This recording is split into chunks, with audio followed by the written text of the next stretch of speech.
Welcome to Downshift. My name is Matt, and this is the Volkswagen Tiguan. It's on the eve of an entirely new generation, which will bring new technology, new style, and new propulsion systems. But as it sits now, it's a very strong contender. So thanks to our friends at Hall VW in Brookfield, Wisconsin, we're going to show you the best and the rest. But before we dive in, 2024 here is the last year for this generation Tiguan, so let's talk about what's new for this last year. Well, this generation Tiguan actually came out in 2018, and it got a facelift in 2022, but there's a host of new updates, surprisingly, for 2024. The base S trim now gets IQ Drive as standard, you've got automatic high beams as standard, rain-sensing wipers as standard, you get the upgraded infotainment system as standard, and you get a wireless charger as standard. That's pretty nice stuff to get included with your 2024 Tiguan. Now let's dive into the video. Now the first thing that we're going to talk about is fuel economy and what's under the hood, but the typical VW 2-liter turbocharged 4-cylinder that we're used to seeing. It makes decent power and it gets about 27 mpg. Not terrible, that's for front wheel drive though. And the reason that we kind of have to ding it for that is because my Mazda CX-5 gets 28 or even over mpg combined over the last 20,000 miles or so, and that's doing it with all-wheel drive, and that's because this Tiguan is a bit bigger, it's a bit heavier, and you have the turbo making all that power. So with all-wheel drive here, with 4Motion, which you probably want here in Milwaukee in January, this thing's gonna get about 25-ish mpg combined, which makes it not the most economical. So with that in mind, I would have loved to see a hybrid or plug-in hybrid option from the Tiguan. Competitors from Honda, Toyota, Kia, and Hyundai offer hybrids, PHEVs, or both maybe.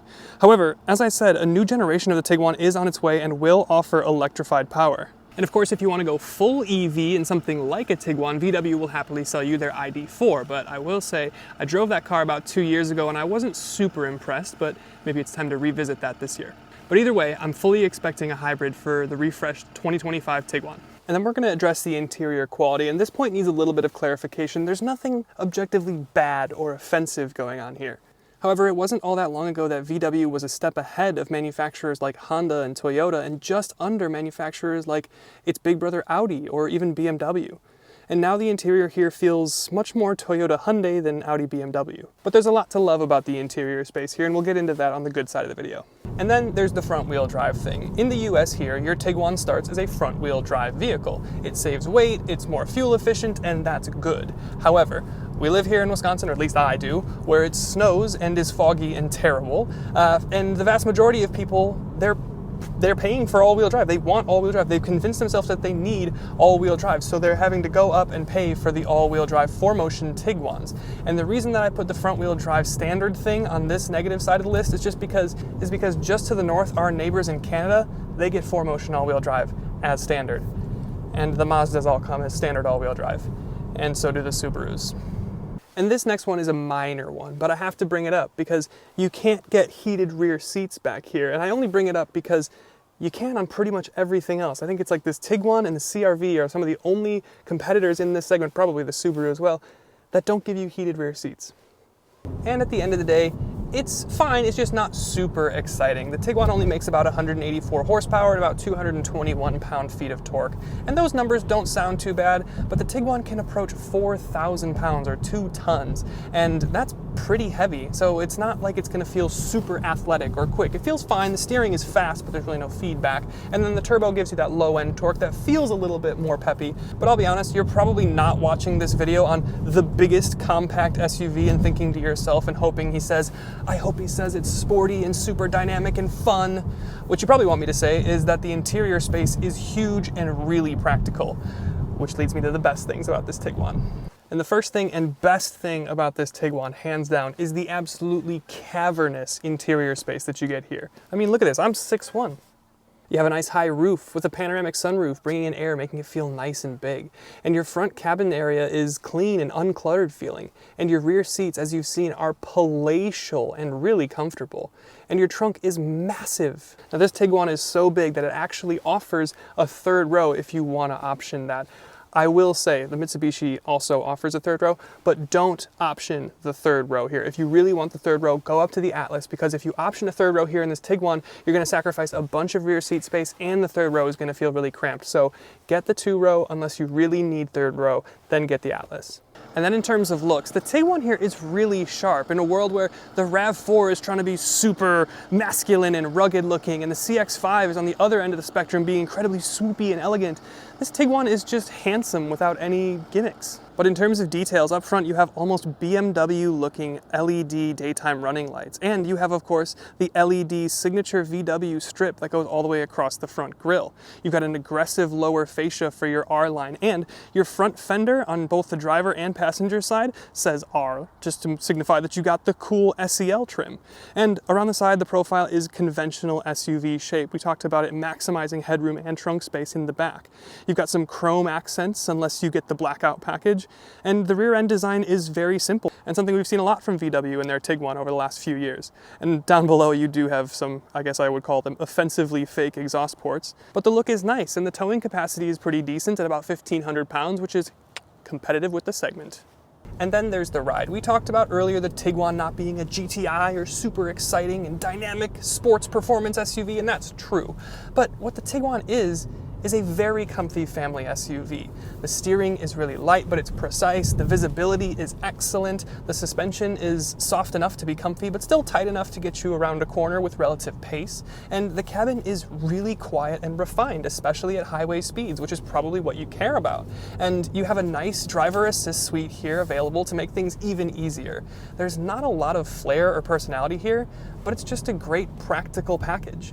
And in the cabin, your technology stack is pretty decent. There's a couple little annoyances here and there, so I guess objectively from a high level, I would say it's kind of middle of the road. This is the older generation system as opposed to what you get in the ID4 and GTI, but that's a good thing. The system is easier to navigate, the graphics and functions still make sense.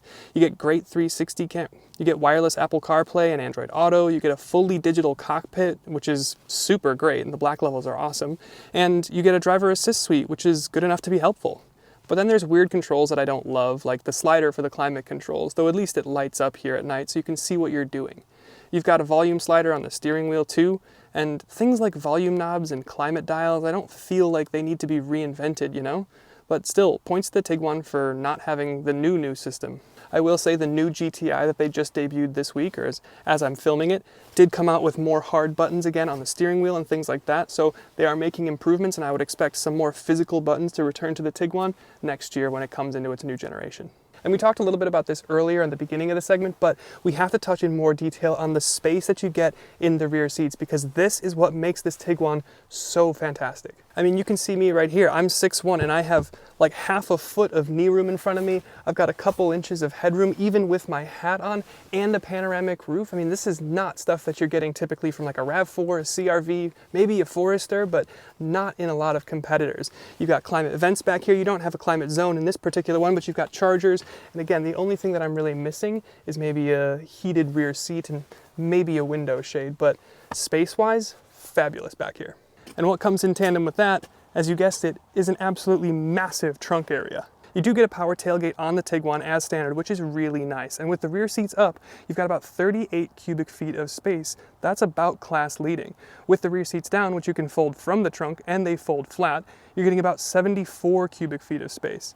I mean, this is a massive space back here that really no one else in the segment is touching. And one of the things we saw in the Tiguan's bigger brother, the Atlas, earlier this year is you get so much standard equipment here as base. And it's the same story here with the Tiguan. You don't have to go up to the top trim to get things like power tailgate, automatic high beams, rain sensing wipers, a leather steering wheel, a wireless charger, LED headlights and tail lights, the upgraded infotainment screen, or heated seats. I know we're here with the SEL and its R-Line and its most aggressive, coolest, most kitted out spec, but even with an SE, you're getting a lot of great stuff. So with all this standard kit, you would think that this would be one of the more expensive options to start, and it's really not.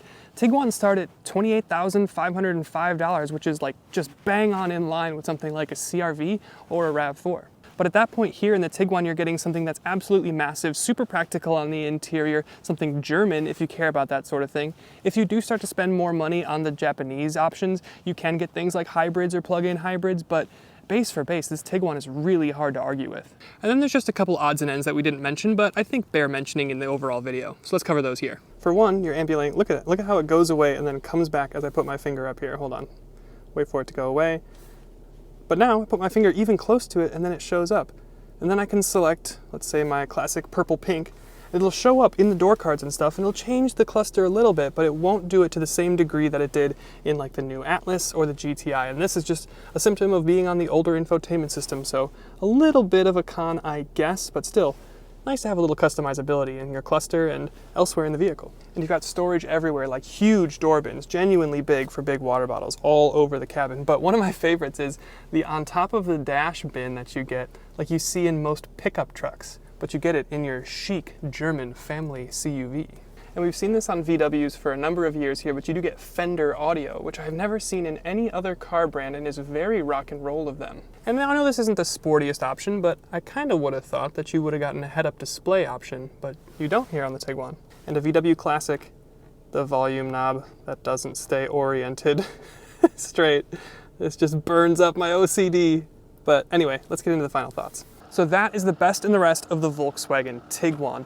It's not perfect, but it is quite good, especially if you're looking for something with the most comfort, the most space, and some of the most practicality. So I'm very excited to see what they're gonna do for the new 2025 Tiguan, but until then, thanks again to our friends at Hall VW, and we'll see you in the next one.